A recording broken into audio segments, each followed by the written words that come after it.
आज माझ्या दौऱ्यामध्ये या लोकांनी अडथळे आणण्याचे प्रयत्न केले. उद्या जर माझं मोहळ उठलं ना, यांना निवडणुकीला एकही सभा पण घेता येणार नाही. यांनी माझ्या वाट्याला जाऊ नये या लोकांनी. कळलं का? मी एकदा मागे म्हटलं होतं की यांच्याकडे प्रस्थापित आहेत, माझ्याकडे विस्थापित आहेत.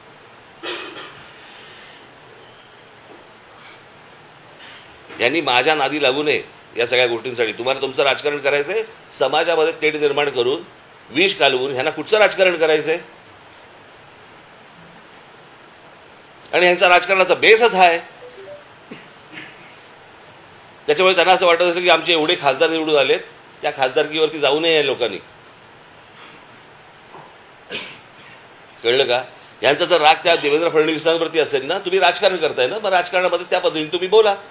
समाजामध्ये कशाला भांडणं लावतायत?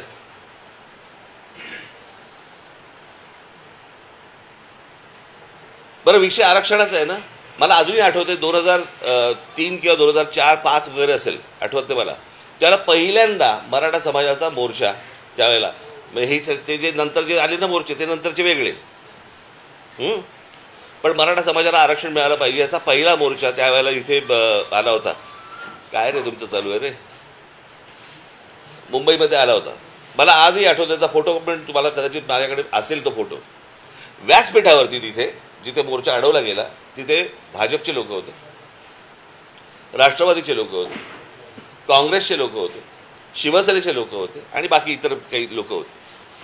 सगळ्यांनी एकमुखांनी तिथे सगळ्यांनी सांगितलं की मराठा समाजाला आरक्षण मिळालं पाहिजे. बरोबर? कोणी अडवलं मग पुढे? अडवलं कोणी पुढे? जर तुमचं सगळ्यांचं एकमत आहे तर तुम्हाला थांबवलंय कोणी? मग अजूनपर्यंत गेली अनेक 15-20 वर्ष होत का नाही आहे? म्हणजे गेली 10 वर्ष केंद्रामध्ये नरेंद्र मोदी पंतप्रधान आहेत किंवा होते, आता तिसरी टर्म सुरू झाली, पण 10 वर्ष तर होते ना, बहुमतात होते.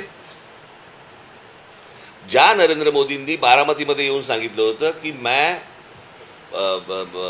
शरद पवार जी की उंगली पकड़ के मैं राजनीति में आया. आठवतं स्टेटमेंट तुम्हाला? आठवतं ना तुम्हाला? मग त्या शरद पवारांनी मराठा समाजाच्या आरक्षणाबद्दल शब्द का नाही टाकला?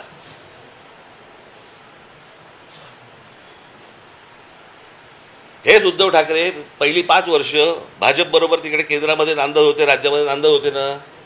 मराठा समाजाच्या आरक्षणासाठी या लोकांनी शब्द का नाही टाकला?